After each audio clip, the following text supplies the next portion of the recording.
This forecast is brought to you by Soaring Solar, a local veteran-owned solution to your high-energy bills. Call 609-270-7759 or visit soaringsolar.com. Hey, good morning, everybody, and happy Thursday to you. We are leaps and bounds warmer right now than where we've been over the past few days. We started off in the single digits on Monday, then we got into the teens and 20s. Most of us are just north of 40 degrees right now. 41 in Hamilton, 44 in Tuckerton, 42 in Toms River. The warm spot seems to be Cape May at 46, and of course a little cooler on the other side of the Delaware River right now. 38 in Media, 39 in the Norristown area. You might need an umbrella first thing in the morning. A couple scattered showers are possible, but really the bulk of precipitation coming as the storm encroaches on the area is going to be tonight and overnight into the day tomorrow. So lower 40s heading out to the bus stop after school, just shy of 50. And believe it or not, today's high temperature is probably going to come later tonight. Here's the storm system out to our west. We are in the warm sector. You know, we are south of the warm front. So any precip we see through the day today is going to be wet and not white and not icy. That would come tomorrow. There's freezing rain. This is going to be a significant ice event for portions of central and western Pennsylvania. Some of our guidance painting over an inch of ice.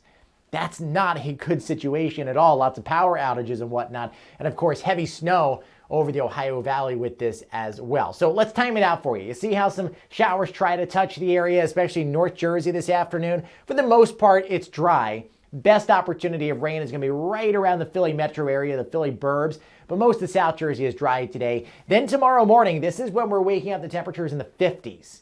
Through the day, as this cold air works in, you could actually see a transition over to a freezing rain and sleet, especially for the New York metro area. So if you're coming home from there or going there after 12 or 1 o'clock, watch out. There could be up to 1/4 of an inch of ice accretion.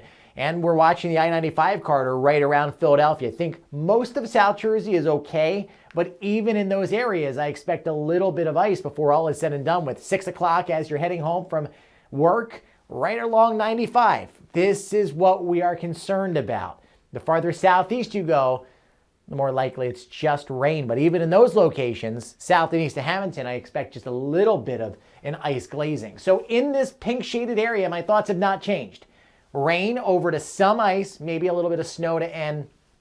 Mostly concerned right along 95, either side of it by about 15 miles. So your morning commute should be fine. The roads will just be wet. But coming home is when you could be running into some issues. So pay close attention right here throughout the course of the day. So we have this layer of warm air that's pretty deep. That's why it's all rain to begin with. But then as the cold air starts to work in at the surface, the snow that's way above our heads is hitting that layer of warmth and then refreezing before it hits power lines and sidewalks and railings and your cars.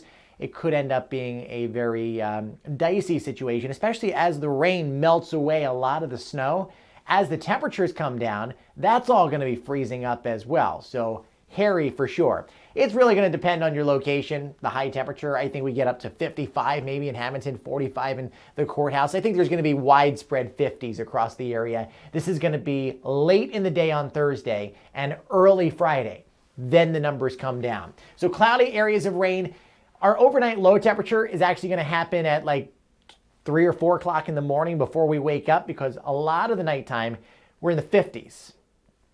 Then in the afternoon, we'll find ourselves falling through the 40s and ultimately the 30s. In fact, you can't even see that 51 on the timeline here. We start off with rain by 8 o'clock already into the 40s, and look at how we back down that scale. Freezing rain is able to enter by 2 or 3 o'clock, and then maybe a little bit of snow before all is said and done with. So don't disregard this. Even though I'm not expecting a major ice storm here, there could still be some issues on the roadways, and I wouldn't doubt that there's probably some advisories that are going to be posted right around Philadelphia and New York. Then after the system gets out of here, Barney colors are coming back, and anytime you see that, you know we're in for it. It's going to be a cold weekend ahead. Here's your 7-day forecast. I got it at 30 on Saturday, 38 on Sunday, staying below average, but relatively inactive through your Wednesday.